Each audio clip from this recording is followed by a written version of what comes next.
comme vous le savez, quand une nation est indexée pour des violations de droits humains, tout de suite, par ricochet, c'est une remise en question de la démocratie.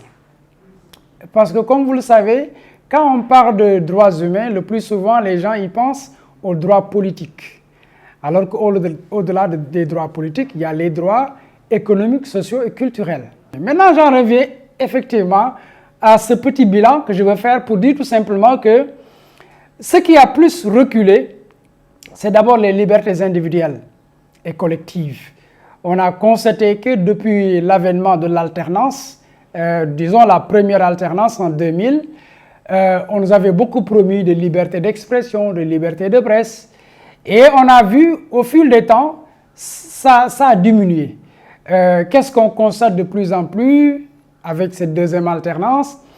Il n'y a pas trop d'autorisation pour laisser les gens manifester, que ce soit à travers des marches, à travers des sittings et autres, alors que la Constitution donne ce droit-là au peuple, aux citoyens de vouloir, en tout cas, montrer leur désaccord par rapport à des politiques publiques, leur désaccord par rapport aux engagements de l'État. L'État n'est pas, si vous voulez, l'ennemi de la société civile ou des organisations qui s'activent dans le domaine des droits humains.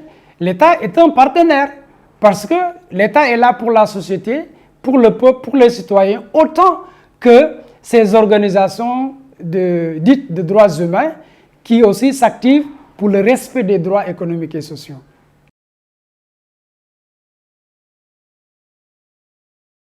Vous savez, on le dit même pour notre pays, nous avons l'art de produire des institutions dans la nomenclature, etc. Mais notre art, c'est comment appliquer, comment faire vivre dans la réalité ces institutions que nous mettons en place. Je parle de la commission, également de la Cour africaine des droits humains. Ce qui se passe, c'est que le plus souvent, le peuple n'est pas dans la mouvance de ce qui se passe.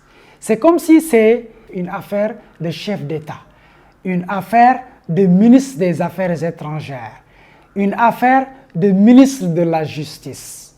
Vous voyez, quand des questions sont diligentées, vous voyez toujours cet aspect politique qui rentre en jeu. Mais qui sont les pères africains qui disent à leurs compatriotes, en tout cas africains, pour dire que tel président ou tel premier ministre ou tel ministre sur le plan des finances a délapidé les deniers publics et qu'il devait répondre à la Cour africaine des droits de l'homme? Non. Pourquoi? Parce que c'est une affaire de président.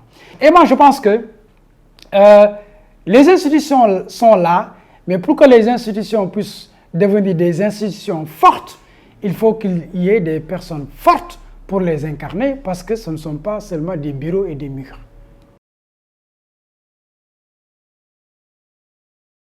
On sent une jeunesse qui est là, qui veut se couper de cette tradition-là, qui voulait tout le temps se calquer sur l'Occident pour les décisions, pour les ambitions et tout, pour l'Afrique.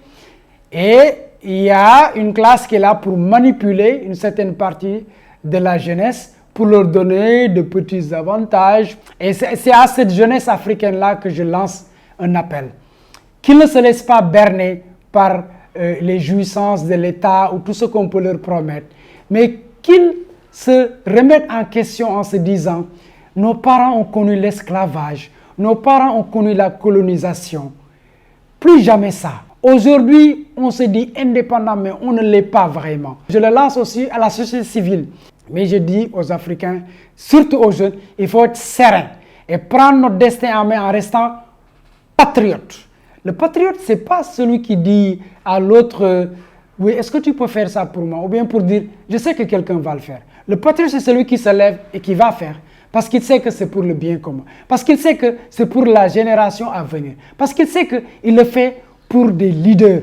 Il le fait parce qu'il sait que d'ici 20 ans, d'ici 40 ans, je serai fier de voir mon pays hissé dans le concert des nations comme pays émergent et que ce ne soit pas seulement des slogans, mais une réalité.